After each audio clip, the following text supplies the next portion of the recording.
Olá pessoal, firmes e fortes, preparados para mais uma aula do nosso projeto Revisando. Pessoal, eu sou o professor Matheus e hoje a gente vai falar sobre um conteúdo muito importante para a área da matemática. Vamos falar sobre frações. Pessoal, vamos definir o que é uma fração. É a representação de uma parte de um todo, ou nada mais é do que uma divisão entre dois números inteiros em que A e B são números inteiros e B é diferente de zero, ou seja, o nosso numerador é a parte de cima e o nosso denominador a parte de baixo.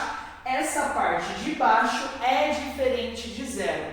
Pessoal, temos que definir que uma fração é necessariamente uma das quatro operações. Ela representa a ideia de divisão. Sim, pessoal, os homens das cavernas já utilizavam uma das quatro operações, a divisão. Ao fato de dividir a sua alimentação ao caçar, eles tinham que dividir com seus integrantes. Pessoal, ao dividir, eles estavam praticando a fração, certo? Lá no Egito Antigo, ao medir necessariamente as margens do rio Nilo, eles utilizavam as frações.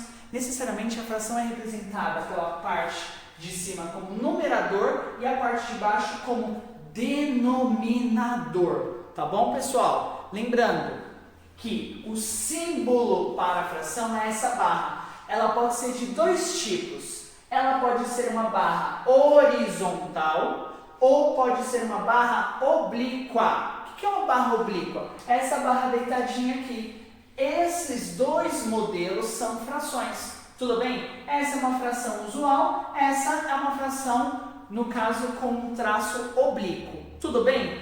Esse é mais usual na parte de computação. Vocês veem bastante esse tipo de fração assim, ó. Tudo bem? Ok, pessoal? Então, lembre-se, como a gente representa, então, uma fração? Um exemplo. Eu tenho essa fração aqui, ó, onde o numerador, que é a parte de cima, é 3. E o denominador, que é a parte de baixo, ó, essa fração tem uma barra necessariamente horizontal. Pessoal, o denominador, ele representa quantas partes o meu inteiro vai ser dividido. Professor, inteiro? Sim, é o todo. Então, pessoal, eu tenho 4, então eu vou dividir o meu inteiro em 4 pedaços iguais. Quantos eu vou riscar? 3. Porque a parte do numerador é o que vai ser retirado, pintado, tudo bem? É isso que o numerador representa. Então, ó, eu tenho numerador 3, denominador 4. Aqui, numerador 5, denominador 8. Então, ó, eu dividi em 8, pintei 5. Não precisa ser na forma ordenada, tá? Pode pintar fora da ordem, contanto que eu pinte 5. Pessoal, e essa fração?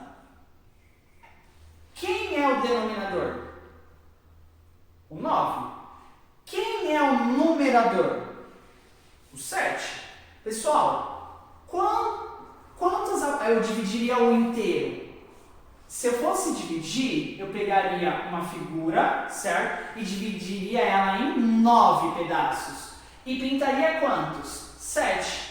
Lembrando que se eu for dividir em 9 pedaços, tem que ser 9 pedaços iguais. Tudo bem? Pessoal, lembrando que tudo na vida tem um nome e sobrenome, certo? Correto? Pessoal, as frações também. Para fazer uma leitura de uma fração, a gente tem uma ordem. Um exemplo, pessoal. O numerador da fração você lê de forma normal. Normal. 3, 2, 15, 20. Normal. O denominador, a parte de baixo, a gente tem uma ordem de leitura. A gente tem que usar pequenas palavras específicas. Por exemplo, o denominador, quando ele é 2, a gente utiliza a palavra meio. Quando o denominador for 3, terço. Quando o denominador for 4, ó, a gente fala quarto. Quinto. Se o denominador for 6, sexto. Se o denominador for 7, sétimo. Se o denominador for 8, oitavo. Se o denominador for 9, nono. Se o denominador for 10, a gente fala décimo. Pessoal, depois de 10, a gente utiliza a palavrinha avos, que significa oitavos em latim. Tudo bem? Que antigamente, quando a gente se dividia no Antigo Egito para fazer as medições, eles conseguiam dividir frações até o oitavo. Depois ficou difícil se dividir mais. E aí eles atribuíram essas divisões sucessivas a mais do que 10 como a palavra avos.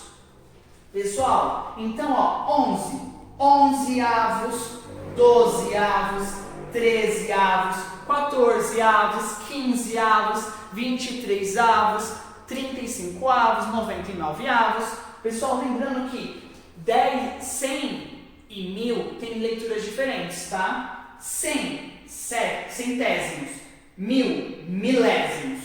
Tudo bem, pessoal? Então a gente tem que entender isso. Pessoal, tem algumas classificações, tá? As frações, elas são subdivididas em 3 modelos de classificações. Vamos lá. Pessoal, a gente pode classificar a fração em 3 modelos. Primeiro, uma fração ela pode ser classificada como uma fração própria. Quando uma fração é própria? Quando o numerador é menor que o denominador, ou seja, a parte de cima é menor que a de baixo. Um exemplo. Ó, pessoal, leitura, 5 sextos. Ó, numerador ali normal, 5, denominador, ó, sexto. Ó, 5 sextos. 7 dozeavos, 9 décimos, meio.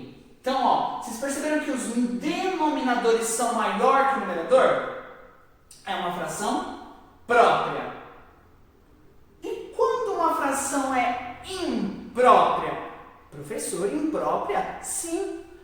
Ela vai ser imprópria quando o numerador é maior que o denominador, ou seja, é o oposto da própria. Então eu tenho 6 quartos, 10 terços, 5 meios, 4 terços. Todos os numeradores são maiores que quem? Que o denominador. Tudo bem? Lembrando, ó, 6 quartos, 10 terços, 5 meios, 4 terços. Pessoal, e quando uma fração é aparente? Uma fração ela é aparente quando o numerador é múltiplo do denominador. Ou seja, lembra que eu falei que uma fração é uma divisão? Quando a razão, ó, quando eu falo de razão, eu estou falando também de uma divisão ou de frações. Ó, quando eu divido eles, o resultado é exato. 8 dividido por 8 é 1, 6 dividido por 2 é 3, 10 dividido por 5 é 2, 20 dividido por 4 é 5, são razões exatas. Nesse caso, a gente classifica como frações aparentes. Tudo bem, pessoal? Até o nosso próximo Revisando, então. Tchau!